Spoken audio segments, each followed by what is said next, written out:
Good evening, everyone. Good evening, one and all. Welcome to this Arboricultural Association Wednesday webinar. Woo! My name's John Parker.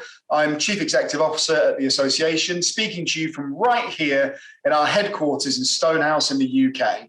Welcome. Please say hello in the chat, as some of you already are. I was going to say, let us know where you're watching from and select all panelists and attendees, but the option is now everyone, so you can just select everyone. And that will do exactly the same thing. If you've got any questions, pop them in the Q&A button. And as ever, if you've got any feedback or any ideas or anything, please get in touch. You can get hold of me via email at john@trees.org.uk. Guess what? This evening is our 50th webinar. It's a half century of online extravaganzas. It's all very exciting. We'll get onto that in just a minute. First of all, I'll tell you about webinars 51 and 52 next week and the week after. These are all part of the run-up to our big event of the year, Conference 21. And the next two are going to feature our friends and colleagues from Forest Research. So they're on the same topic. It's a really important one, trees, mental health and well-being. Part one next Wednesday features Bianca Ambrosogi speaking about public perceptions of urban trees and woodlands and the implications for health, and Vadim Sariev presenting about how we can put a value on the mental health benefits of forests and trees. Then the following week is part two of this little mini-series. We'll be joined by Liz O'Brien and Joe Barton. Liz is going to speak about the cultural ecosystem benefits of urban green infrastructure. Joe is going to talk about identifying the key links between perceived biodiversity and mental health. Both are free. You can register with them using the links that will be available in the chat. So please join us then as well. We're now also just a month away from the annual Arboricultural Association Amenity Conference. It's online this year, but it's as brilliant as ever. You do have to buy a ticket for that one, but it's well worth it for 2 full days of content from some absolutely fantastic speakers. We've got sessions on the social benefits and perceptions of trees, technology, innovation and infrastructure, trees, health and well-being, and trees, people, culture and community. So it's all about trees and society. Please do sign up and get involved. Okay, this evening, we're going to be learning all about the Plant Healthy certification scheme from some of our colleagues at Grown in Britain. Please keep the conversation going in the chat. I can see some of you are doing that, and submit your questions using the Q&A button. It's a great pleasure for me to be able to introduce my friend Dougal Driver, CEO of Grown in Britain, who's going to be doing some of the talking this evening. Now, I have a bit of a particular interest in this topic because several years ago, when I was working at Transport for London, I tried to introduce a biosecurity policy which would commit us to only purchasing trees and plants which were either UK grown or, if imported, had gone through an appropriate quarantine period. So just because I'm very careful and sensible and do my research, I contacted Dougal and I said, Dougal, I need a definition of UK grown. What is the accepted definition of UK grown? And the answer was, there isn't really a definition of UK grown. And that threw me right out, but it prompted lots of conversations, lots of questions. And here we are, a few years older, and maybe I'll find out the answer, who knows? So Dougal, it's my great pleasure to hand over to you. The stage is yours. John, thank you so much. And congratulations to the Arboricultural Association, to you, Sophie, and the whole team, and everybody involved, and all the members, and those you engage with online. Because getting to 50 webinars is fantastic. So it's a real pleasure for Grown in Britain to be part of this momentous evening, and I'll definitely be having a drink to toast you all later on. So very, very grateful for the invitation to join you tonight, John, and of course, it's different times of the day around the world. Really impressed when you told myself and the team the other day that you have people tuning in from different time zones. So fantastic to see that. And so I'll say a little bit about Grown in Britain. But first, you're going to hear the technical side of things from Amanda Calvert, who's our lead auditor for Plant Healthy and has been instrumental in helping develop it. And she's also an auditor for our other certification schemes, which I will mention more about later. And also to welcome Rachel Lawrence, who's our business development manager in Grown in Britain, and really the heart of the business. So we've got plenty of chance to answer questions in the chat as we go through, if you've got any questions whatsoever, and of course at the end of this session. So I'm a forester by initial training and trade, and I helped found Grown in Britain around 10 years ago, based on a campaign to get more interest actually in the trees and woods of the United Kingdom, because half the woods back in 2012 were undermanaged, and we import huge amounts of timber products. Now, today we still have about 40% of our woods undermanaged, and we still import a lot of products. So we, in that period, have feel like we've seen a change in the right direction in terms of more woods into management. We certainly have seen an upsurge in the interest in homegrown and local timber, and we certify that supply chain. So we're not for profit, and we plough our efforts into research and development in order to improve the lot of local homegrown timber and forest products. But biosecurity, as John mentioned, is really important to people, not only for people like Transport for London, but for landowners who want to put trees into the landscape. And yes, people like John were contacting me a few years ago because they knew we were doing this certification for forest products, and plants were an obvious adjunct to that. But quite wisely, people advised me and talked about the fact that plants is a global trade, as you'll see from some of the slides from Amanda.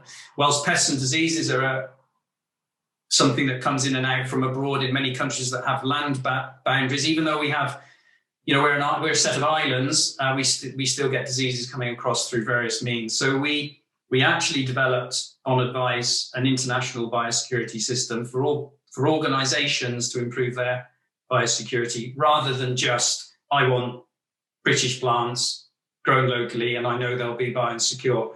It doesn't actually work like that, because things mix together through international trade. So it's a scheme for all trade. And I think it's probably a good point to then hand over to Amanda in order to go through the slides. And like I say, do keep the questions coming into the chat. So Amanda, is that okay for me to hand over to you at this point when you share the slides? Yeah, sure. I'll just share my screen, folks. So Dougal's introduced us, so I'll skip to the next slide straight away. And he also mentioned about the increase in international plant movement and international trade, and it has tripled in volume over the last decade. And obviously not in the last sort of 12 months, but it means that there's an increased chance, an ever-increasing chance, that pests and diseases will also move around the world. And we've got a few facts and figures here. The first one from the FAO, and then the next one from a recent paper, which clearly showed that the common pathway for pests is to be introduced is by the movement of live plants. And the movement of those live plants can be introduced in obviously in a broad range of ways, by introduced through trade, by people going on holiday, buying plants over the internet, in any number of ways. So it's basically plant pests being introduced by the movement of live plants. And we've got an interesting, another sobering fact here from the IUCN, from the European Red List of Trees, that 42% of European trees are considered as having a high risk of extinction, and the primary threat to them is being from invasive plant species and invasive species in pests. So the Independent Panel of Forestry report in 2012 indicated that over a 20-year period, approximately 20 new tree pests were detected in the UK. So this didn't include one of the most devastating ones that we've had appear it appeared quite some time ago, but accelerated in its appearance over the last 2 or 3 years, and that's ash dieback. And it represents an actual huge cost in terms of not only the loss of the ash tree, but also a huge economic cost. It's estimated that over the next 10 years, £7.4 billion will have to be spent to help manage ash trees that are in stage 3 or 4 that need to be taken down and removed. But that's just the tip of the iceberg. So over the projected lifetime cost of managing ash dieback. It's predicted that it's going to be at least double that in terms of the economic cost. So there's not only the environmental cost, it's the economic cost. From the point of view of the environmental cost, that's huge. There are, taking, for example, again, ash dieback, there are all the obligate species that are associated with ash dieback. So once it's gone, we lose all of those obligate species that are associated with the ash, and they won't return because they can only survive on ash. They can be replaced by some other trees once it's been restocked, but some of them will be lost forever. So another example of a pest that can cause a problem is this little beastie here, the Asian longhorn. So we had a small outbreak in Kent at Paddock Wood in 2009, and it's a relatively limited geographical area, but that in itself on its own cost £2 million to eradicate it, and that was just one tiny outbreak in Kent. So, for example, if London were to be, if it became established in Greater London, it could cost up to £23 billion if it was infested by the Asian longhorn beetle. So you can see there's huge and significant economic costs to management of pest and disease once they are introduced.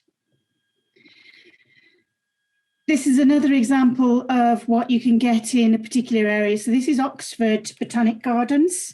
And if you look at the range of trees that we've got here and the implications of pests and disease in just this one small area of the garden, we've got pine that had an infection with Dothystroma, red band needle blight in 1997.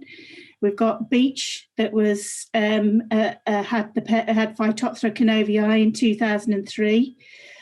Box tree caterpillar in 2007, and in 2009 Phytophthora ramorum on the Fertinia and Phytophthora ramorum on the magnolia as well, and then the rose with rosette virus. So you can see that it's not just one pest that we've got problems with. It can be multiple pests, which can cause a huge problem. With respect to Phytophthora, there was a recent forest research study that looked at 118 nurseries, and they collected samples from the water, from puddles, from the water supplies, from everywhere that water was found on the nursery. And they found that there was a significant number, approximately 50%, were positive for Phytophthora. Which included some of the quarantine ones not reported currently in the UK. So one of the results of that was that there's a genuine awareness of risks of Phytophthora contamination and spread. Some of these have never been known to be in the UK, and yet they were found in this study. So we're not just when we're looking at pests and disease, we're not just looking at one part of it. We're looking at the whole supply chain, right through from propagation through to the trade and movement of it, where it's grown, and the trade and movement of those plants, and then planted in the landscape. But at any point in time, these plants and trees can become infected with pests and diseases. So you can say that every single step in the chain is high risk unless you manage appropriately against it. And it's not just the plants, it's the pots, it's the packaging material that the pots come in, that plants are moved in. So it's not just the plant material either, it's all of the other associated risks from packaging, the site, etc., etc. So what is the Plant Healthy Certification Scheme and how did it come about? So in 2014, we had the Plant Biosecurity Strategy for Great Britain. This was not just England, this was a high-level overview of the activity that DEFRA and all of the devolved administrations, so Wales and Scotland, are undertaking to try and improve plant biosecurity across the UK. As a result of that, the Horticultural Trade Association and Grown in Britain set up some trials in 2017, which I was involved with, across a number of nurseries, horticultural and forestry nurseries, to see what might work. So we went into consultation, we consulted with the nurseries, we consulted with the sector, and set out a sort of scoped out what we might audit against to check biosecurity practices, and we ran some pilots in 2017. As a result of that, and because of also because of the biosecurity strategy, we had the Plant Health Alliance formed in November 2018 as the governing body for the Plant Healthy Certification Scheme. The chair of that is Sir Nicholas Bacon, and the members are come from a broad range of backgrounds. So we've got horticulture, ornamentals, forestry, general land management, environmental, NGOs, as well as government. So it's covering, again, the whole spectrum of anybody that might be engaged in the environmental sector, that might be planting trees or buying trees or plants or moving plant material. Next came along the Plant Health Management Standard in January 2019. So following the pilots and several consultations with different organisations, going backward and forward with the Alliance, the Horticultural Trade Association, the Plant Health Management Standard was formed. And this produced the guidelines for the scheme. Just shortly after that, the Plant Healthy website was born, so to speak, and a self-assessment web tool was added to the website.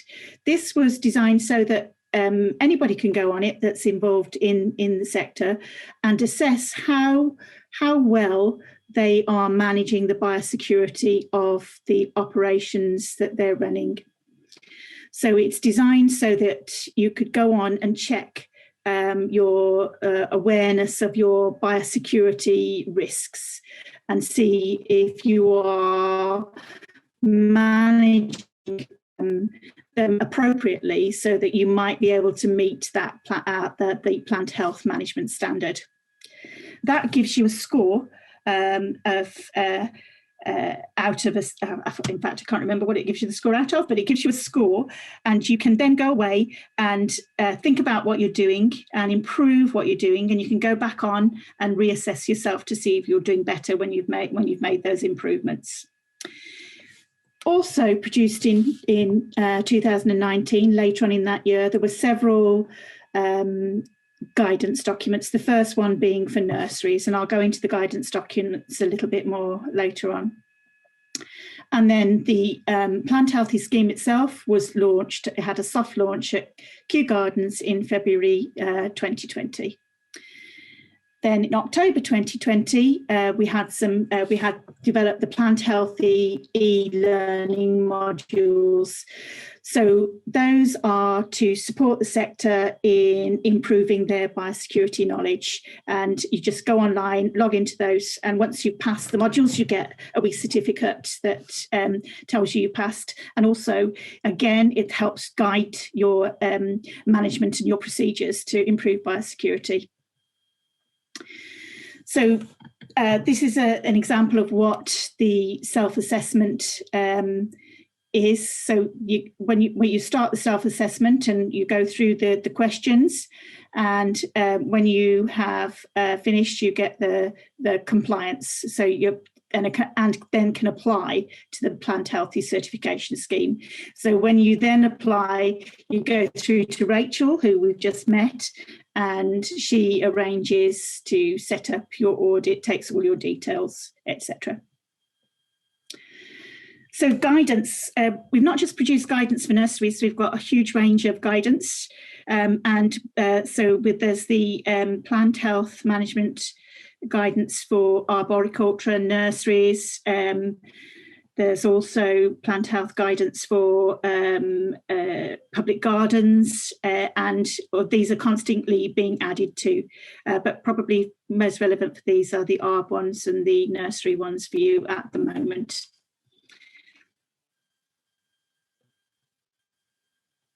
The Plant Health Management Standard itself is a list of general requirements for plant growers and suppliers. There are a total of 23 requirements, which span from legal requirements, or the regulations, responsibilities, risk assessments, and plant health systems, and training, complaints, etc., etc., etc. So you are, when you're audited, you're assessed against these requirements to see that to make sure that you are managing your business in a way that ticks all the boxes with respect to each of the 23 requirements. So from the point of view of the legal requirements, it's things like your plant health passport in UK, plant health passports, phytosanitary certificates, etc., etc., etc. It's all based around pest risk analysis. So it's all around, this is all about risk assessment. The whole of the scheme and the standard is really about risk assessment. It's assessing the risk that pests and diseases place on your business from absolutely every point of view, and how you mitigate against those risks and reduce the, not only to reduce the impacts of them if you get them, but mainly to be more proactive and put in place practices and procedures that prevent the pests and disease from getting there in the first place. It's a 365 biosecurity strategy as opposed to snapshot in time. So the audit is a snapshot. So the audit takes a snapshot of what you're doing at that point in time, but your actual processes and your strategy and your policy and your procedures are there all the time. It's dynamic. So you're constantly assessing the risk that your business faces with respect to pests and disease, and have basic procedures in place that will mitigate against those the pests and diseases getting onto your site or having an impact on your business. So it's a systems approach for the management of pests and diseases. It's reactive, so basically it's not reactive, it's proactive. So a reactive system is where you get to the end and so you see a pest, you spray, you get rid of it. Being proactive is thinking about it in advance to reduce the risk of that infestation by correcting your practice. And we've got nursery practices in here, but it's not just nursery practices. It depends on what your business is. It's correcting your practices so that you reduce the risk of infestation for pests. And it's a fundamental aspect of the standard.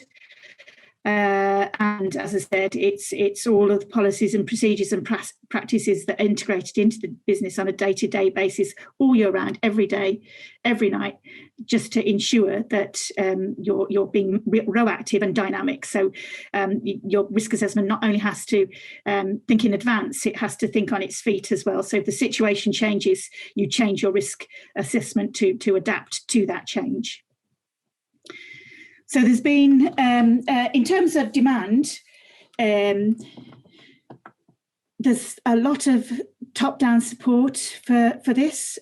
Obviously, we had the, as stated earlier on, the high-level overview with respect to the strategy that was introduced in 2014, but ongoing. It's hoped that, and we've got a quote here from Nicholas Spence, Plant Health, the plant chief, she hopes that all suppliers of plants and trees under government contracts and grants would be certified under Plant Healthy certification scheme. So the scheme has really got the government behind it. And we worked with the government in producing this, and particularly with Plant Health and FERA and AFA, etc., etc. Another quote from the English Trees Action Plan 21 to 24, where possible, people should get their plants from nurseries with clear plant health management standards in place, including, for example, nursery plant health certification or similar. And these are just two of the top-down driven facts and statements that the government are making in order to push and increase biosecurity standards, in particular the Plant Healthy certification scheme. And then under the All Forest Canopy Foundation product, Forest Canopy, and I think Dougal might mention a little bit about this perhaps later, will be delivered using plants from Plant Healthy certified nurseries. And there's an increasing requirement in UK standards. So in the recent consultation on the UQAS standards, the UK Woodland Assurance Scheme, there was an increased emphasis on improving biosecurity and using certified certification schemes to help deliver that. So who are Plant Healthy certified already? So currently there are 11 nurseries that have become Plant Healthy certified, and there are 3 more in the process of being certified. Some of these are on their second audit, so it's the second year round, and they're based all across the UK, from the south of England all the way up to Scotland. So in summary, Plant Healthy is being developed in response to the increasing threat from pests and diseases. It's empowering the business to apply an appropriate level of protection to reduce their overall biosecurity risk. And speaking from experience, a lot of nurseries had practices in place, but this having to apply the standard and be audited against it has made them rethink and up the ante on what they're doing. So it's not only enabled them to pass the standards, it's actually made them think more about what they're doing and what more they can do to improve their reactive, proactive response to pest and disease. And that's happened over, so if I take, for example, nurseries that I audited last year and nurseries that I audited this year, they've improved, they're constantly improving now. They're pushing what they do to improve and improve and improve and up their biosecurity procedures on an annual basis. So even though at face value, they were probably operating in a relatively biosecure way, the standard has actually helped them and supported them into improving that and becoming more biosecure. The online assessment and learning modules provide feedback and support. And as we've said, we've got strong support from government, industry and sector organisations. And it will also allow access to public funds in the long term in the UK, and that is also on the books. And the most important thing of all, it instills confidence when purchasing plants. So if you're purchasing something from a nursery that has been audited as being biosecure, you've got increased confidence that the plant material that you're purchasing has less of a chance of transmitting a pest or disease into your garden, into your landscape, into your woodland, into your public garden, wherever you are. So I think that's one of the key things. It is instilling that confidence when purchasing plants. Dougal, I'm going to hand over to you. Amanda, thank you. A really good trot through and a reminder for me of what a thorough and robust and the journey to where we've got so far. So if you keep clicking so that slide fills up for me, you can fill it up. So as I mentioned earlier, we import a huge amount into this country, and quite shockingly, this isn't per capita, this is actual volume. We're only second to China. And we also import added value products as well. We tend not to engineer products here and really add that value. When you try and buy something, or a house gets built, or something uses timber, it's often, it's not necessarily a low value product at that point. It's quite a high value product, really quite prized, and in fact it's in shortage at the moment. But actually, when it's sold from the forest end, it's really not a particularly high value product. So we have an R&D program to try and add value to UK timber, so that we don't import added value unnecessarily. And we don't drag timber from halfway around the world unnecessarily either. I mean, timber miles are really, something that we don't want to add to. And just on, Amanda mentioned canopy certification. In the UK, there's a huge drive towards more woodland cover, and a real step change in the amount of land that is in fact covered by trees and associated habitats, as opposed to, say, marginal farming or land that's perhaps subsidised by European subsidies that may not be viable within a marketplace. And the value of trees for carbon and for health and well-being, landscape, for water quality and filtering out air pollutants, etc., has really come to the fore. And we've developed a certification scheme for that. So you can move on to the next slide, Amanda, because what I wanted to highlight a bit more widely than the plant health was Grown in Britain. So do log on to the website. In the chat, you'll see links to that, and get engaged in our social media. But for those those sort of connected to the Arboricultural Association who might be buying any kind of product made from wood, do think about Grown in Britain sources. We have certified fencing suppliers, for instance, that you might use.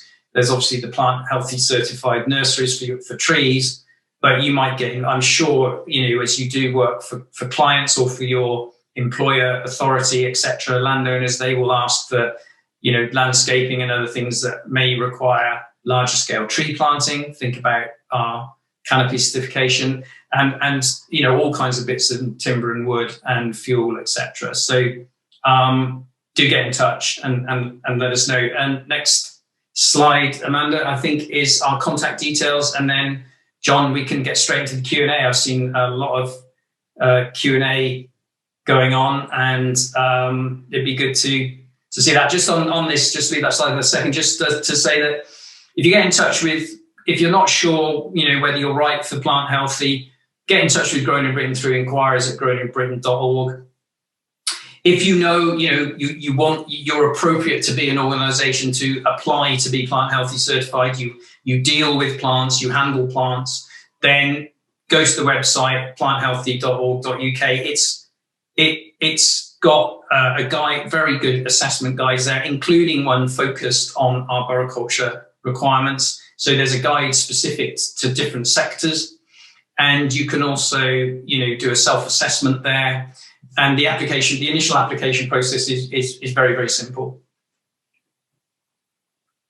So, John, Q&A. I've always seen lots and lots of questions, and I've seen a few things in the chat that I'd like to answer as well. So it's looking good. We've got plenty of questions. Thank you very much, Dougal and Amanda. That was really interesting, and it is a great scheme, and it's we've been hoping to get you guys on for a while to talk about it on one of the webinars. So thank you very much. Certainly generates some interest. There is some good comments in the chat as well. We'll pick on some of those as we go along. A fly has just attacked me, but don't worry, folks. I'm okay. It's not. It's Flying Ant Day today going on outside here. We got loads of them. Lovely. Right. So what we'll do, I'll pick out some questions and I'll just sort of ask them generally, and then the person who feels most happy to answer just answers. We'll do it that way, I think. So where is, let's go for a nice general one up near the top from James, who, James is asking, has climate change had a part to play in this? This is a question that came in right at the beginning of Amanda's presentation. So about the movement of pests and diseases. To what extent can we blame climate change for that? Amanda, do you want to go first? Okay, I'll go first. Yeah, well, climate change, yes, has got a big role to play because the most obvious one is there are the impacts on stresses on trees.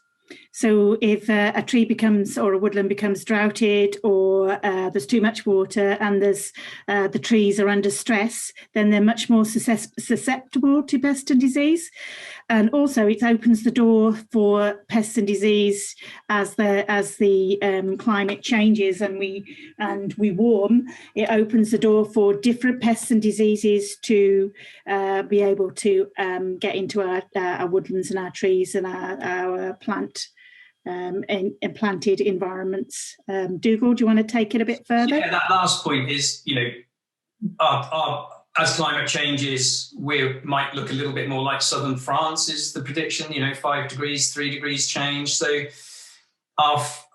the winters are less harsh, the frosts are less harsh. And so things that in the past haven't thrived here can come across and thrive and survive and don't have natural predators because those natural predators haven't had something to prey upon because before the climate wasn't suitable. So there's a huge, evolution lag that climate change is going much too fast for, so the predators here can't develop to control the pests. So climate change is definitely bad news. It has to be said. Thanks, Dougal. Rachel, I don't know if you had anything to add to that at all? Probably only just that that reaction to that is built into the plant health management standard because it's about applying an appropriate level of protection. So you're constantly on the lookout for new species and stopping those entering your business. So it's not just the pests and diseases that we've currently got. It's as climate changes, it's the new ones that are coming in as well. Absolutely, thank you. A related question on climate change, Chris Hogg, you're on fire tonight, Chris. I can see you're going for best question award this evening. There'll be some competition later, I'm sure. Chris is saying that there's a suggestion it might be beneficial to bring in trees with genetics. Sorry, I'm wording this badly. Genetics from trees sourced from more southern climatic conditions. So the provenance of the trees we're planting to be more attuned to the sort of climate we think we're going to be facing. We've already mentioned sort of the south of France. Chris is asking, how do we consider this at the same time as sourcing from Britain? Yeah, I'll take that one if you like. Good point, Chris. It's Growing in Britain believes that it's really important to be not too myopic about trees that have been here for centuries, only using native species since the last ice age or something like that. We believe that to have thriving communities, you need to be open-minded to be able to use different gene pools of the say oak from southern France, as I mentioned before, and beech from southern Europe that might survive a little bit better here, or probably will survive a bit better here. I mean, there are obviously areas which may be very ancient woodlands and rich, very precious wildlife areas where you really want to maintain the naturalness, and you wouldn't want to introduce things. But there's a place for everything in a world which is under so much threat. It's a little bit head in the sand to sort of ignore these better genotypes. And of course, the United Kingdom and Britain has been an importer of tree species from around the world since the sort of early mid-19th centuries, when seed was collected from everywhere. So we have a huge range of trees in our forest, woodlands, gardens, ornamental gardens, and landscapes, and so it's very sensible to continue to do that. Whilst I've got Chris on, just on the flag comment, Chris says it's a British flag, not a UK flag. Growing in Britain is actually a UK-based organisation in the sense that we certify for the UK. So you're right, and I'm glad we got that the right way around. Growing in Britain is just when we were set up, it just sounded more appropriate to use that terminology and phraseology. We're quite proud to fly the flag, whatever connotations that might have for some. We're extremely proud to fly that flag. Thank you, Dougal. I was going to address the flag question at some point. Everyone loves it. Flags and statues. That's what we need more talk about at the moment, but we won't do it right now. Great, thank you. I don't know, Amanda or Rachel, if you had anything to chip in with on the provenance from other countries at all. Just feel free to shout out if you want to say anything. We will, don't worry. Yeah, no, and I agree with Dougal. You've got to use your common sense with these things, and if it's more sensible to use a different provenance from a more southerly clime, even if that's on the continent, then that's fine. And in terms of plant healthy, that's the risks of doing that are assessed, and the nurseries that purchase plants in from abroad have appropriate systems and processes in place to mitigate against any pest and disease coming in on traded plants.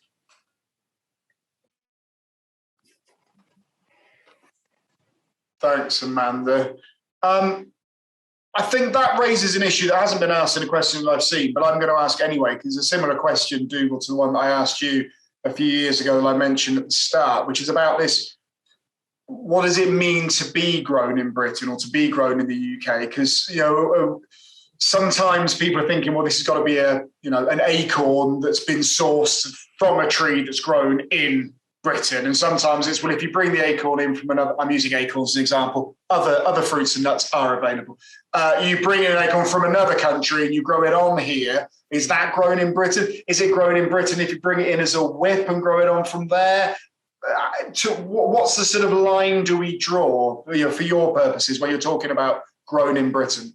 Well, you just answered a question that is based in an untruth. So we will adjust our presentations in the future to make sure this is very clear. But Grown in Britain is a certification body for plant healthy, and the other things you'll see on that website, such as fencing, timber products, charcoal, Christmas trees, wood fuel, is absolutely grown in Britain. It's about coming from the woods in the UK and the forests in the UK, not being mixed with things from other countries. And we're exceptionally proud of that, and we're very diligent and robust on that. When it comes to plant healthy and biosecurity, we've realised that that's really a very naive position to take.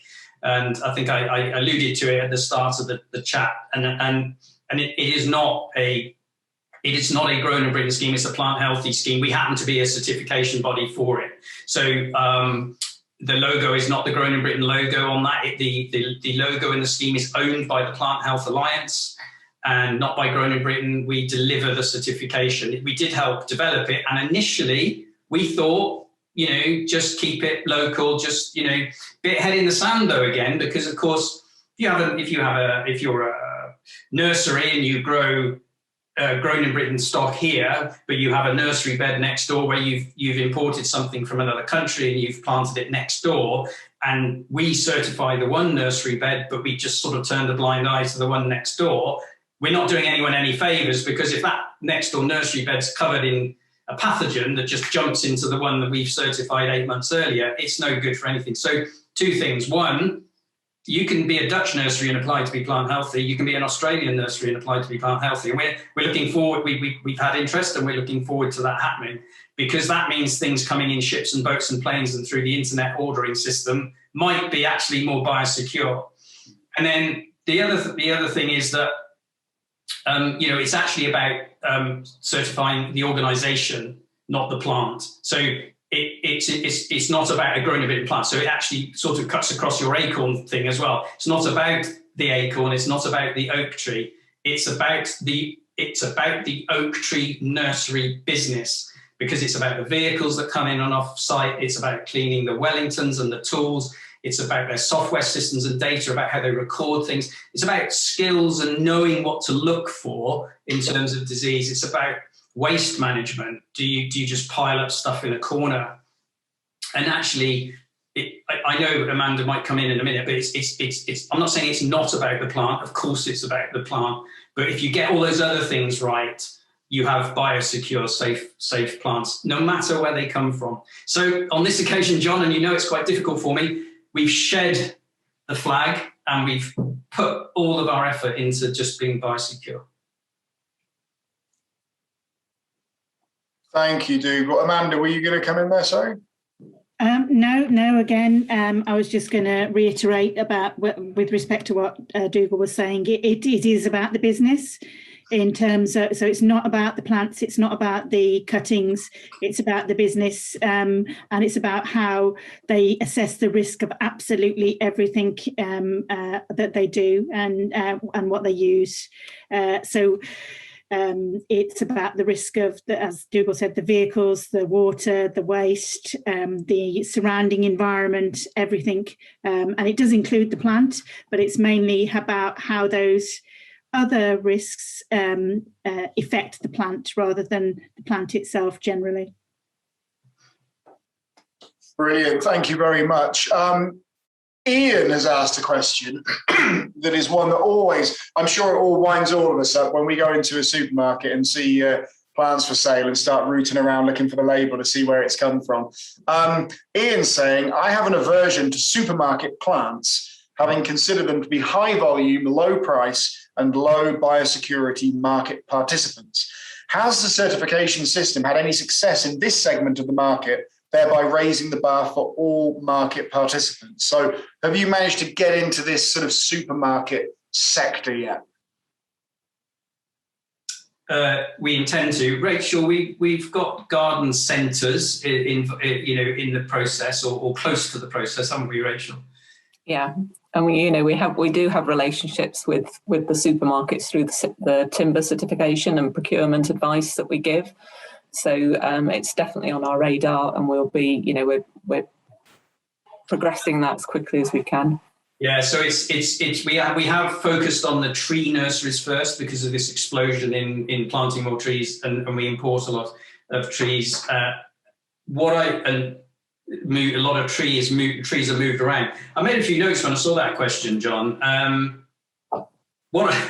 I do it myself, which you wouldn't be surprised. I actually look for the customer's feedback book or whether it's in, and I write, are you plant healthy certified, or do you know about plant healthy certification?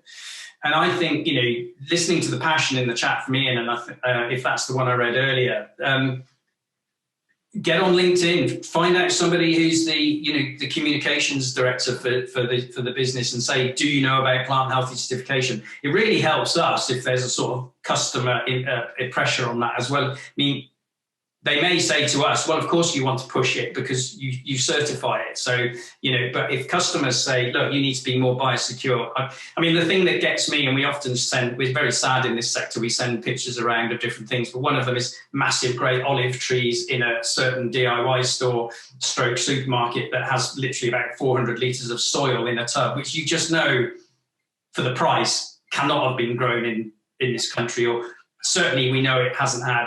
And I'm not, as I said earlier, it's not about whether it's grown in this country or not, but we know it's not part of the biosecurity plant healthy certified supply chain. And that big tub of soil, you cannot be free of pathogens. It's just too much to ask. So, we just really need to up the ante on this. And government and DEFRA are really this sort of practice that the pilot high, sell it cheap, or buy it from whoever might be selling it. And of course, the internet trade, is another way to that. So, the job will not be over for a long time, but, we need to keep bashing away. So, yeah, I do urge people to, get on Facebook and start posting messages and tweeting about something you might have seen in a supermarket and link it to the Plant Healthy website. Yeah, and Amanda, you said in your presentation about there'd been a lot of interest sort of top down, I think was the phrase you used. And just looking at the chat again, Stella's made a good point about if the public knew more about this scheme, maybe it would push supermarkets in this direction as more customers ask about what those businesses are doing about biosecurity. So I guess it's about, we want to try and get people, whether they're buying, well, I think we've kind of understood it a bit now with trees, but whether you're buying stuff in a supermarket or a garden centre, actually asking, well, where's it coming from? Where is it plant healthy? Is it, those are the questions we need to be asking. How do we, this is my question, nobody else's. How do we start changing that? How do we start getting people asking where that stuff is coming from? Yeah, I think it's all about getting it out into the media, isn't it? As Dougal was saying, and into the wider public. So I think a good example of how this sort of thing is working is with the DEFRA scheme on firewood with Ready to Burn. We've now got folk that are, when they get a firewood delivery, are checking the moisture content with their pin meter to make sure it's the right moisture content. And that's taken a long time coming, but that's just pushing and getting it out there, getting the message out there. And I think it's going to be the same for plant biosecurity. It's just constantly drip feeding the general public in terms of get the risks of plant health. And I think ash dieback is probably one of the bigger things that's going to help support that, because it's having such a devastating effect, particularly in some areas where there are a lot of trees and a lot of roadside trees disappearing, and a lot of accidents starting to appear, and the health and safety risks. And I think, unfortunately, high-profile disasters such as this can help educate the public into the benefits of being more biosecure. Yeah, absolutely. Thank you. And I think it's not just our sort of bit, it's a bigger problem. It's like when you go into the supermarket and you look at where your vegetables have been grown, they're in their little plastic wrapping, and we're in Gloucestershire, which I think everybody knows is the greatest county of all, and we've got lots of farming and agriculture and the like going on around here, and you're picking up bags of carrots that are from thousands of miles away. It's a huge problem generally, isn't it? Oh, that wasn't even a question. That was just me going, right. Ian has made another comment about plant healthy should be as important to the PR of a supermarket as the red tractor mark is. That's the sort of aspiration, I suppose, isn't it? Get it really that well known. Okay, we've got so many questions coming in. We've got loads and loads of. We're going to keep cracking on as many questions as we can. Here's a good practical one from Stuart, who's asking, what's the average cost per year for a nursery to achieve certification? Is this an affordable program for nurseries to get involved in, or is it just for the big players? No, it's definitely not just for the big players, because if you don't improve the biosecurity right from the smallest to the biggest producers, then there's a break in the chain, and pests will come in wherever there's an opportunity. It only takes one plant, doesn't it, to bring a pest into a nursery. In terms, and linked to that, the cost for plant healthy certification is based on the size of your business. And Amanda, do you want to say something about the group scheme? I think you're more up to date on that than I am. Yeah, so obviously there are hundreds of very small nurseries and small players that don't have a significant business turnover or profit from their businesses. So we're starting to look at how we might develop a small nursery to start with, group scheme, so that it makes it much more affordable, but keeps the level of risk low. So you still have to look at all of your practices and processes, but obviously they have less people associated with them, they have less things coming in and out, so they've got less in the way of procedures, not less in the way of procedures, but less in the way of volume of plants coming in and different processes than a really large nursery. And they're making less profit. So it's looking at how we might develop that group scheme so it's as rigorous and ensures that there's no risk from those small nurseries, but it's much more cost effective for a business, a small business, a small nursery to participate in the scheme. And we're just starting to look at that now. Good, thanks, Amanda. Because following on from that, again, it's another question from Chris, but they're related and they're all very good. But Chris is saying that there's a requirement in funding for plant healthy trees, excuse me, but not a huge number of nurseries. So is there a chance this might limit supplies for healthy trees? And could it also limit the suppliers that are being chosen to those large nurseries rather than locally grown stock? So you've just kind of outlined a a good plan for the future, I guess. But in the short term, is this going to force specifiers into a position where they're going to big nurseries at the expense of small nurseries, because it's those big nurseries that are currently getting on board with this? Just in general terms, and the others might chip in on more specifics around who's coming on board. But lockdown, we've launched this year, and we probably would have launched maybe 8 to 10 months earlier in sort of getting things going. So there's been a bit of a delay, but it has allowed actually more nurseries, if you like, to catch up. So actually, as of now, the vast majority of, say, tree nurseries are plant healthy certified, and the rest are coming on board. And things like government grants making it mandatory, and you saw one slide that talked about the Forest Canopy Foundation and what DEFRA is saying. They're ready to make it mandatory, but they're just holding back for the moment because we're advising them. We're still in a transition period. But we are coming out of that now, and it doesn't take long to apply. It actually takes very little time to actually apply and get on the process. It takes a bit of a while to get the audit done. So I think that will change quite quickly in the tree forestry area, where other sectors are a little bit less advanced, perhaps, then, and they want a bit more time to come on board, then that's fair. But particularly for the tree nurseries, to be honest, the excuses are starting to run out. In that sector, this is not a secret anymore, and it doesn't take much to apply. It's a very handheld process with the self-assessment and all the guides, etc. Whilst it's a robust process, and it is quite tough to get through, people get through it, and they're normally, if not always, very pleased because they've improved their processes. So it is good for the bottom line, no matter how big the business is. That's what the feedback we're getting. We are very supportive about people who may have issues around scale, and that's where things like getting in the process, doing the self-assessment, finding out what the failings might be, and then moving them up through that quality supply chain is important. So we'd be I think team, we'd be very disappointed if we weren't able to get, people through, or people felt they were, missing out. I switch it around strategically, actually, John, and say, listen, we've got people coming up for their second year of renewal on this.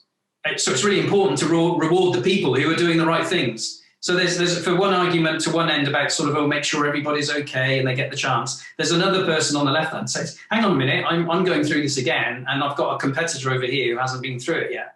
So I think we're about right, and I hope that most organisations make it mandatory within the next 6 to 12 months.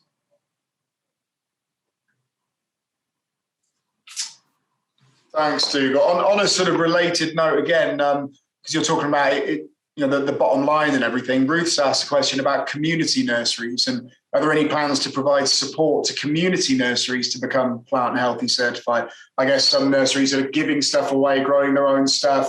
Maybe they kind of don't have a bottom line. It might just be all donations. Are they able to get involved in this? And if so, is there support to help them, or have they just got to go out there and get that support themselves?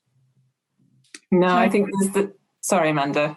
Go on, you go first. I'll point them to the Plant Healthy website, because all of the e-learning modules on there, all of the guidance on there, it's all free. The self-assessment is free, and so it's those same processes apply whether you're tiny or whether you're big, and it's about having the appropriate level of protection. I'll keep saying that, for your business, no matter what the scale. So, the resources are there for everybody, and to help raise the bar with biosecurity within this country and abroad. So just make use of those resources, please. And there is actually, the DEFRA have provided some funding for some councils to help support community nurseries in being to start up, but also to support them with respect to their biosecurity processes. So with a slightly different hat, I'm working with that to look at how community nurseries might be able to fulfil all the requirements and become plant healthy. And it could be that they are part of one of these group schemes that we're looking at. So community nurseries are, again, small nurseries.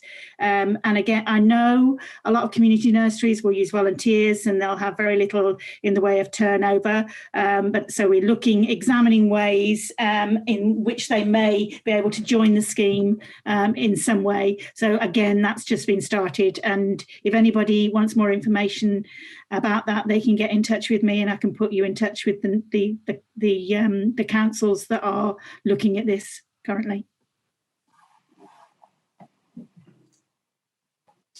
Brilliant. Thank you very much. Good. We've still got lots of questions coming in. This is lots of people asking lots of good questions. Let's go to Andres, who is in Colombia, I believe.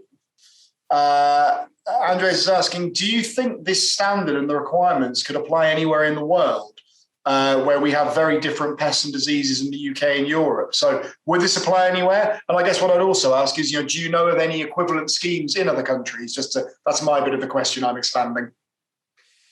Yeah, I saw that question, John, and I must admit I may not be able to answer the last bit very well. In that I know that, my colleagues might know a bit more about other schemes. But what I can say is that it's unlikely, because when we set out on this some sort of 3 to 4 years ago, the Horticultural Trades Association, the Royal Horticultural Society, DEFRA, we all looked around at what was out there, and in fact, this country in Europe has probably some of the most stringent sort of legislative plant movement processes there are, such as phytosanitary certificates, the plant passporting, etc. We know that Australia and America, also have some strong processes, but they're quite black and white, as opposed to sort of enabling. We didn't find something to pick up and use. It's been built from scratch, and it was built by a team of experts over a number of years in the HTA, ingrown in Britain, and from DEFRA, etc., with all of the science that goes with it. So when it was launched in conjunction, actually, by the Prince of Wales was there at the launch, but launched by the Great and the Good from Kew Gardens and the Prince of Wales, etc., and DEFRA. It was touted as best in class and global leading and all of those things. So we think it is. And just to go back to your first question, yes, anybody, it can be for any pest and disease, because as Amanda outlined earlier, it's actually about skills, it's about processes, it's about logistics and infrastructure and what you do. It's not about the name of the particular species of disease or the particular, we've obviously citrus fruit flies mentioned in the chat. It's about your practices and an integrated approach to whatever it is and from wherever it comes from. And of course, all kinds of things end up in this country from all around the world, because we ship products from just about every country into this country. So it's not just about what might come across from Ireland or Europe, it's what might come from a lot of the countries that people are tuning in from tonight. I don't know whether anyone else wants to add into that from the team, but I hope that answers your question. And it will be reviewed. I guess one thing, Rachel, this is something that the Plant Health Alliance will keep reviewing. And if something better appears somewhere else, then that will be definitely taken account of in any review. Rachel? I think, just to say that the Plant Healthy Association, and in particular, Alistair Yeomans, the scheme manager, has a very collaborative approach to, he's been doing a lot of work with other international partners. The only scheme that I've heard that is of a similar standard is in New Zealand, but he's very much in the camp that wants to share best practice internationally. Yeah, that's my gig. That's my one, by the way, when we've got to go over there. Is that okay? It's important. No. I actually asked first, Dougal, the other day. Yes. Amanda's got her bags packed already. It sounds like a chief exec trip to me, Dougal. It's I'm in. We go back a long way, John, and it's very obvious. On that, funnily enough, again, it's another question from me, but we've long wanted to get people on from sort of Australia or New Zealand to talk about biosecurity, because whenever anyone in this country is talking about biosecurity, at some point someone will say, well, of course they do it properly in New Zealand and they do it properly in Australia. And if, in my experience, the countries that are being talked about never think they're quite as good as they're perceived, if you know what I mean. Like you talk to someone over there and they'll say, well, it's not that good or whatever. And I don't know if you know that much about the biosecurity practices out there at all, or is it something that aspirational, or actually is Plants Healthy certification going to give us just as strong a framework as they've got in New Zealand or Australia? You're asking the wrong person, John. Of course I'm going to say yes.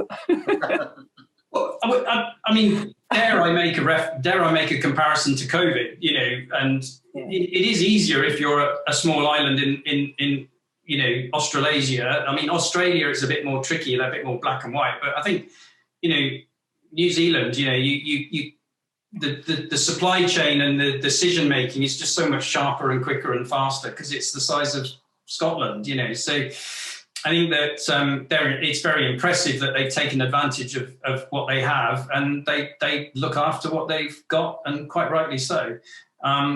But when Alistair and others looked at it, it wasn't something that we could pick up off the shelf and just use. I think our market is way more complex than the New Zealand market in terms of what we trade in. And I suspect what we might, you know, we mentioned supermarkets earlier, and I mentioned huge, great olive trees in massive tubs. I don't know this. It's only when I go on the trip to New Zealand, Rachel, that I will know this for sure. So I imagine they don't allow that at all. I just have a feeling they may not allow that. You need to go and find out, don't you? I think I do. And so if someone in the chat knows the answer to that, could you just not say it? Because otherwise, you know, it stops the trip. That was spoiled everyone. And you reminded me there, Dougal, of course, the sort of halfway through the pandemic of last year, I think there were some government ministers saying, well, of course, it's easy for New Zealand because they're an island, which wasn't the best excuse I've heard. So about the lack of complexity, not. No, I know you would.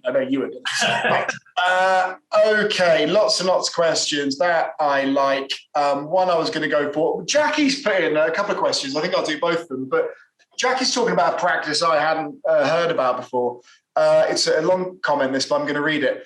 Jackie said there's companies from the Netherlands that come and collect cut rhododendron from here in Argyll for wreaths and flower displays. I've always thought this is poor practice biosecurity-wise, as we have a lot of Phytophthora infection here. Do you think that sort of practice should be stopped because of the biosecurity? Jackie says, understand there'll be a financial impact to the companies collecting, but that's got to be risky, isn't it? People traveling to countries to harvest rhododendron from places you know has got Phytophthora and then taking them back to your country to sell them. Well, I'll start very briefly with not necessarily, but because we have somebody who knows Argyll extremely well, I've got to go to Amanda for a comment here. Well, personally, I think they should take all of the rhododendron and just take it out of the country altogether, eradicate it. That'll save us a lot of trouble. But no, you're right. I think it's really bad practice doing that, foraging for things and moving them abroad because it's movement of plant material. So yeah, no, bad practice. Yeah, and just burn the lot, basically. Get rid of it. Stem injection, everything. Just do it. Get it out. There you go. Couldn't be clearer than that. Sorted. So that's almost like, yeah, it's more important just to get rid of it than the biosecurity. Just please take it. That's not the message, of course. People out there, of course it's not. Sort of a similar question. Again, there's another one from Jackie, but I'll try and do two together. Whenever I try and do two questions together, it never works very well, but it's kind of the same question. Sue has said, is it a good idea to purchase a plant from the roadside or a local gardener? Are we spreading pests and diseases or doing something positive when we do that? You know, we've all seen the little plants for sale or whatever it is by the side of the road. And Jackie's asked a similar question, which is, how do you stop the general public moving infected plants and pathogens in this way? So, Jackie, I don't know if Mrs. Jones is a real person or if you've made her up, but Mrs. Jones in Scotland takes some plants to her daughter in Kent, and they might be infected with Phytophthora traveling around like that. So is this something we should stop? And if it is something we should stop people doing, again, awareness, how do we do it? Okay, so we're talking here about, if you like, professional grade certification in terms of the Plant Healthy scheme, okay? That's really where we're at. but there is good practice that can be applied. I mean, I'm guilty of this myself. I'm pretty sure that I borrowed a tool to cut a hedge, and that hedge in my garden became infected because I borrowed a tool. I didn't clean that tool, and the hedge, you know, gardeners know this stuff. You know, gardeners know that you've got to take hygiene seriously, whether it's a plant that, you know, passes something on even in a small garden or even in a large garden. You know, movement in itself is not necessarily the worst evil. It's whether you carry out those biosecure techniques, whether you know, when we go to forestry trips and we go into the woods, are your boots clean? Have you come from a woodland in Sussex and you then put the boots in the back of the car and you drive up to Cumbria and you just get straight out and you walk into another woodland? You know, knowledge has gone up and up and up. And I think, to be fair to gardeners and horticulture, I think they're probably a little bit ahead of the trees and forest world in that sense, because they've known these points about, you know, infecting things. I don't know whether the others want to add to that, but common sense is massive in this. I don't think it's necessarily about getting in the car from Scotland and going to Sussex. It's about making sure, you know, really examining, using your knowledge, looking at the plant. Is it healthy? Is it clean? And imagining you are one of the organisations that Amanda goes and robustly audits, and just put yourself through those same sort of questions rather than applying to be a plant healthy certificate holder. Is that right, Amanda? There are sensible things that everybody can do here. Yeah, I think it boils down to what we were talking about earlier, and that's making the wider public aware of the risks, so that they're looking in their own gardens, they're looking at the landscape around them, and raising the awareness that pests and diseases can move. And I think things like the Keep It Clean campaign that the Forestry Commission runs, that's starting to sort of embed itself. You go somewhere and somebody's laminated a copy of their poster saying "Keep it clean," and I think people are it's raising that awareness gradually. And I think it boils down to publicising and making the public and expanding aware and expanding their knowledge, so that they don't do what I've done in the past as well, and take cuttings from somewhere and across the country and plant them in the garden or in your greenhouse, whatever. Is that how the phytophthora go up to our garden? Yeah, it's okay. I checked it first completely. I assessed the biosecurity risk of moving it. Absolutely. And you mentioned Keep It Clean, which I always thought was a really, really good campaign. And the sort of is it the Don't Risk It or whatever it's called, the one that Nicholas Spencer talks about. Really effective campaigns. Yeah, seems to be working, hopefully. Alex Laver's asked what sort of traction you've got with the RHS. I thought you put your hand up there. With the RHS to put the plant healthy scheme across in this outreach to the public. I mean, I think the RHS have kind of been involved in this, and if you can maybe talk a bit about the RHS and maybe some other partners who've been involved as well. Yeah, so the RHS are part of the Plant Health Alliance. They support Plant Healthy. They're a complex, large organisation, of course. So, and at the moment, you know, we are engaged with them as to, you know, what Plant Healthy looks like for them, as is Alistair Yeomans from the Alliance. I mean, this isn't them talking, this is me talking. To me, I'm really pleased that they're massively on board, because, you know, if you go to the Chelsea Flower Show, you go to their own gardens and you get involved in the RHS, whether it's online or something, they're real leaders in the sector. So it's great to have them on board. And I don't represent them, they're not here, so I don't want to go too far, but I think you should be reassured and perhaps read between the lines with what I'm saying.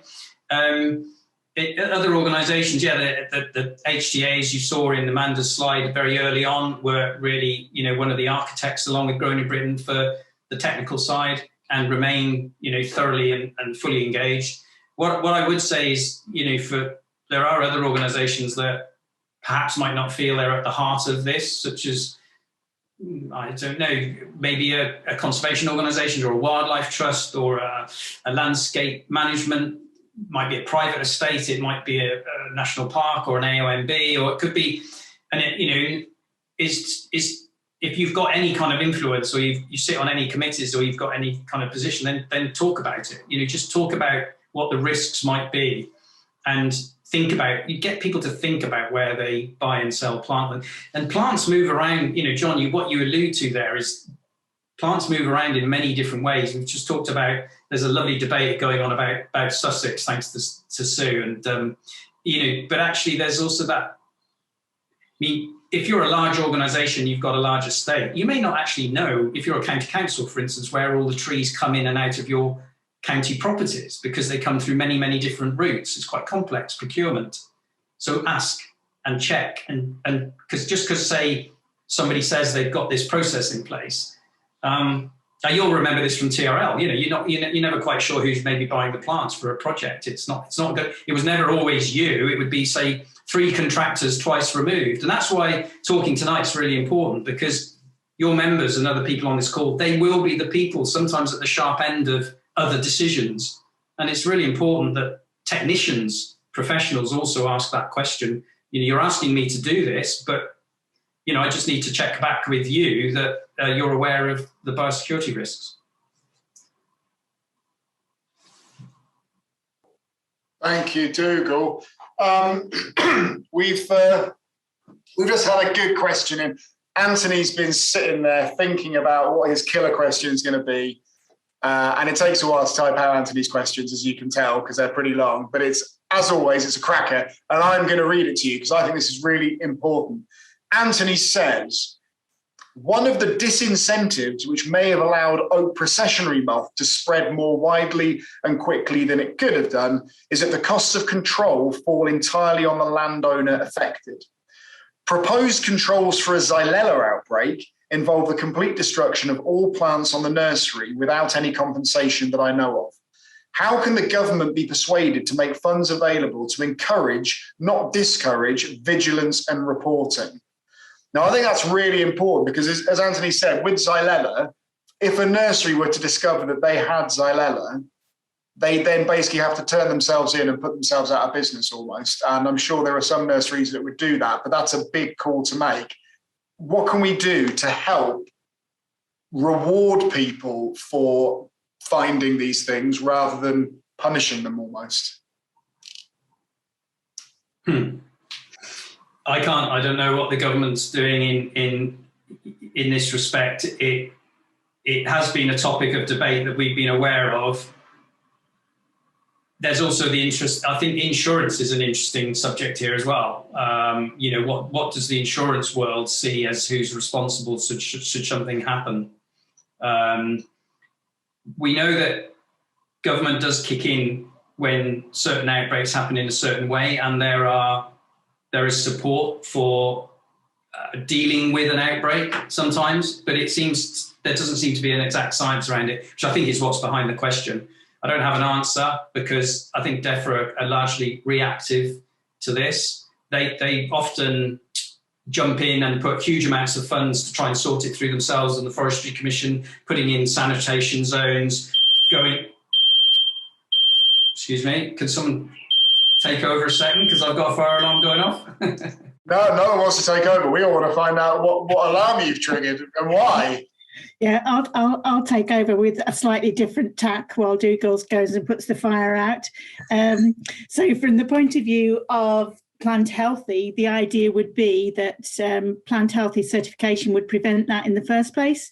There have already been nurseries that have had significant economic impacts of having to destroy lots of trees when pests and diseases have been found, and they've reported them when they've had a quarantine species that's been found on their nursery and they've had to destroy thousands and thousands of trees. So that has a significant economic impact.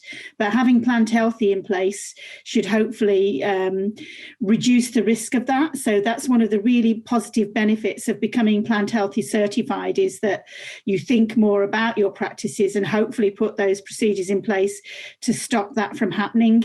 And Dougal's right, there's been a significant amount of discussion when the standard was being developed between the nurseries as to whether it would be beneficial to have some sort of insurance or payment to help support nurseries that do have to destroy a lot of material. It looks like you put the fire out, Dougal, so I'll hand back over to you. Yeah, I was just said in the chat. Yeah, it's just somebody burning plants out the back, you know. I thought it was a DEFRA alarm. Yeah. Dodgy. Yeah, you're on dodgy ground. Don't, just because it's a good question, don't try and answer it. Yeah. I hope they've got a burning license as well, Dougal, because we checked for that license to burn. He's trying to get rid of all the evidence of that rhododendron he's taken down to Sussex. Okay, we've got a couple more questions. I reckon we'll probably go on till about past 12:30, I reckon, if that's okay with everybody, because one question I would like to ask is from Naomi, who also asks very good questions all the time. Hi, Naomi. Who gave a presentation last week, which is now available on our website, I think, so worth watching. Naomi's asking about what kind of restrictions. Naomi's saying, do you also have restrictions? I think we're probably talking about the UK here generally, but what do you know about the restrictions on things like wood pallets? Because this is also a very big conduit for beetles like Asian longhorn beetle, for example. So what sort of controls are there around that, and how do pallets fit into Plants Healthy? Yeah, I'll let Amanda come in, because I'm sure as a lead auditor, she's had some interesting, and maybe you can anonymise what you've seen around things, Amanda. But yeah, it's not the only thing, is it, Amanda? But it is a risk, because it's basically what goes around carrying things about.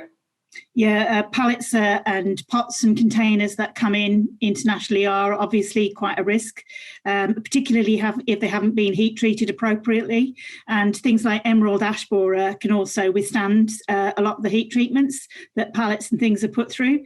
So it is a huge risk. And if a nursery is audited, we look at the practices with respect to all packaging and pallets that come in. How does the nursery manage that? What do they do? So it's looking for visual checks for exit holes, etc., how they're storing them. Do they burn them? Where are they checking where they're coming from, etc.? So it's quite rigorous from the point of view of checking pallets and packaging, because that does represent a risk. And if something like emerald ash borer did get in, that'll be ash gone forever, not even the ones that appear to be resistant at the moment.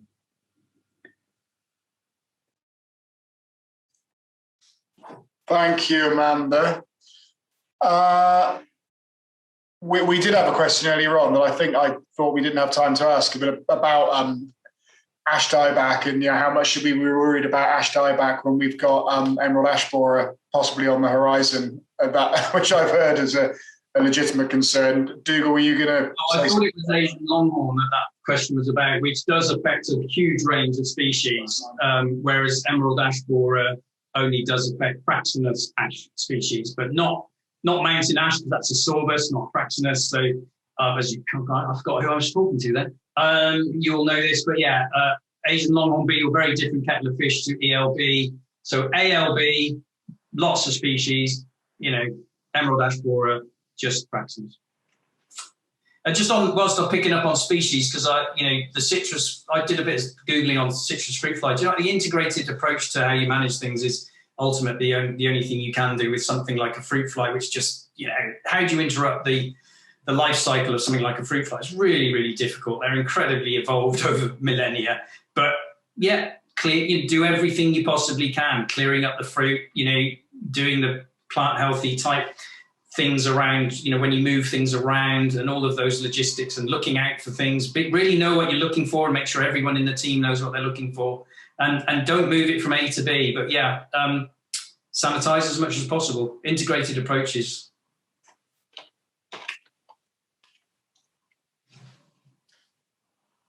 Thank you very much. Dougal, I don't know if you saw, was there anything else in the chat that you saw that you particularly wanted to comment on? We'll probably wind up in just a minute, but I just wanted to check we weren't missing anything you wanted to answer.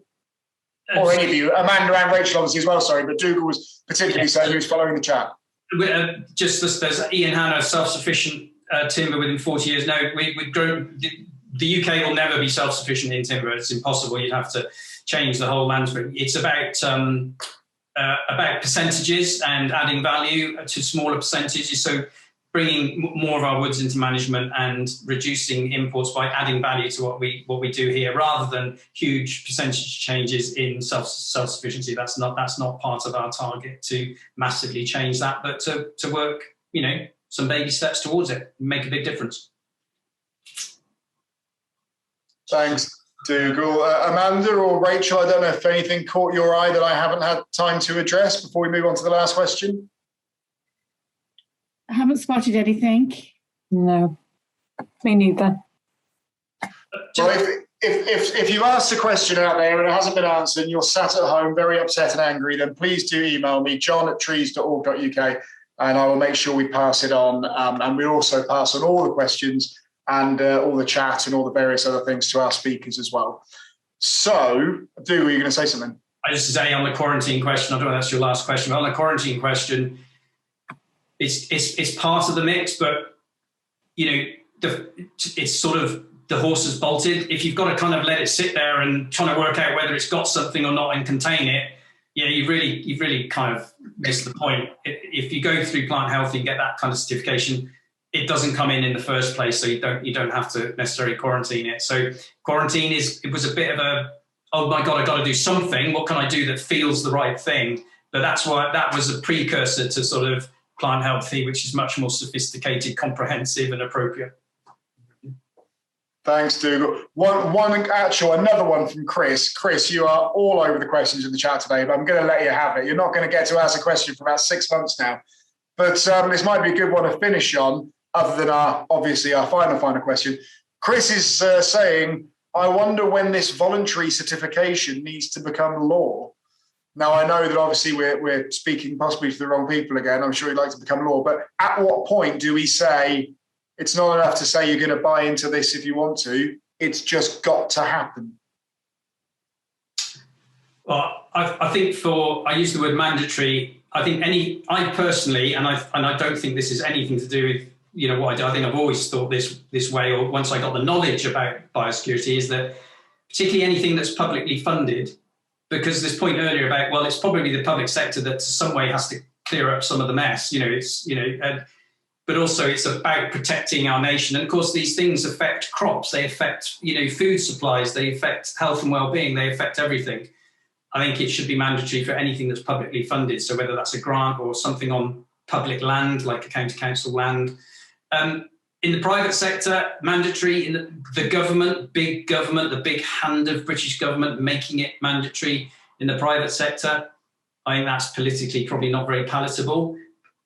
I bet there are some people in the corridors of power that would love to make it mandatory, though. And I think if we hadn't have sorted out a scheme that the private sector can buy into, John, the government may well have made some big steps which wouldn't have been very good. And if you notice, they have done a few things which haven't gone down very well. They've said, right, you're not allowed to import that anymore. There was some things around not importing oak timber a couple of years ago where they said, right, we're not going to import any oak timber from these countries. And it was like a real wake-up call to people that government can, if it wants to, really disrupt supply chains. So I hope that day never comes, because the sector sorts it out for itself. That's the trade in plant material sector, no matter what country it's in. Thanks, Dougal. Amanda, any thoughts on that one? Yeah, I think I don't know whether I agree with Dougal if it's publicly funded, then maybe it should be mandatory. But I think no nursery, nobody that trades in plants wants to trade a plant with or a cutting or a tree or whatever with a pest and disease. And I think that most nurseries will go out of their way to improve their biosecurity procedures so that they don't do that, because not only will it damage their reputation, it will destroy them economically if it was a significant pest and disease. So I don't think there's much need to make it mandatory, because I think everybody sees the sense in doing it, and it's just making sure that and as more and more people ask for it, as we said earlier, then the demand will come from the buyers of the plants and trees anyway. So I think we'll be moving down that line, and it wouldn't need to be mandatory. Thanks, Amanda. Rachel? I don't think I've got anything else to add, John, if I'm honest. I think the fact that the scheme is voluntary and that it's been built by the sector for the sector is a good thing. I think it's got the buy-in before it's even started, rather than if it was mandatory, it would be a bit heavy-handed, as Dougal said. Interesting. Definitely some different viewpoints there. It'd be interesting to see where we go with it all. Okay. Well, look, let's do one last question. It's the one you're all here waiting around for. And we're going to ask the favourite question. What is your favourite tree-related book or sort of book? Let's ask tonight. Thing. Tree-related thing? So we'll go around. Amanda, you're at the top of my screen. I'll ask you first. And then maybe while the other people are talking, I don't know whether we could pop them in the chat or something, because some of them are on phones, I think, so people might not be able to hear. But Amanda, you go first. Okay, well, I've got lots, but my current favourite is a book that was bought for me by my kids, which is The Woodfire Handbook by Vincent Thurkettle. And it's got everything you need to know about firewood in it, and about all of the different species, from field maple to hickory to hawthorn, and how they burn, how to store your firewood, firelighters, campfires, absolutely everything you want to know about wood and firewood. And I really like this book. I think it's the best gift my kids could ever have bought me. Very nice too. Great one. Thank you very much. Rachel. What was the author's name again? Thurkettle. Yeah, Vincent. That might not be a real name. I'll put it in the chat. It's with a TH. Thurkettle. Okay. Thank you, Thurkettle. Yeah. So I don't have my book with me, but my book is called Tree Wisdom, and it's by Jacqueline Memory Patterson, which is another interesting name. I love this book because it's just got a mix of everything in it. It's got practical stuff in it. It's got historical. It's got herbal lore. It's got sort of history of the tree. It's all the major sort of UK species, but it's written in a very quirky, interesting way. I love it. Brilliant. Thank you very much indeed. And Dougal. Well, I love those two choices. As some of you may know, I'm not an avid reader, but those two books are great. And I put in the chat, Vince Thurkettle, I've known for about 35 years. He pans for gold as well, if you didn't know that. Yeah. And that Tree Wisdom book, Rachel, is one of my books I do. Right, tree related. Hopefully you can see that. That is a cricket bat and a cricket ball and some stumps. So one of the things that I did in the past was explored how to grow cricket bat willow properly, and even wrote a booklet on it. And at the moment, that's a podcast, by the way, called Tail Enders. If you search the BBC website and look for Tail Enders podcast, it's a brilliant podcast about loosely cricket, but it's about other things as well, life. And I know we've got some people from India on this chat tonight. Well, I hate to be a bit of a spoiler, but yeah, India, let's say, beating us quite well at the moment in the cricket, which started today, a test match. So I thought that was quite relevant. But the Tail Enders podcast for me, loosely related to cricket and loosely related to wood because of the things you hit the ball with. That's perfect, dude. I think, we ask a lot of people, what's your favourite tree book? And you're the first one to give us a cricket podcast instead. But it sounds brilliant. And of course, as I'm sure you know, because you're around from this neck of the woods as well, we have a cricket bat willow plantation just a few minutes away from me and the other end of Stonehouse. Yet another reason why Stonehouse is the place to be. Okay, 3 great selections of books / podcasts. Thank you all very, very much. Andy, it's 2:30 in the morning in Hong Kong. You definitely have to go to bed. Get yourself off to bed, Andy. And thank you for joining us. Amanda, Dougal, Rachel, thank you so much for joining us and for your contributions. It's really, really, really interesting. It's a great scheme. And hopefully this will get a little bit of awareness up about it as well. And I think a lot of people are going to be very interested in finding out more. So thank you to all of you. Thank you to our viewers as ever. You're all wonderful. Please join us for next week and the week after and onwards until conference. Remember to get your conference tickets. Come on now, get along and get your conference tickets. Have fun. Thank you very much. Good night. Enjoy yourselves. And we'll see you soon. Bye-bye. Bye.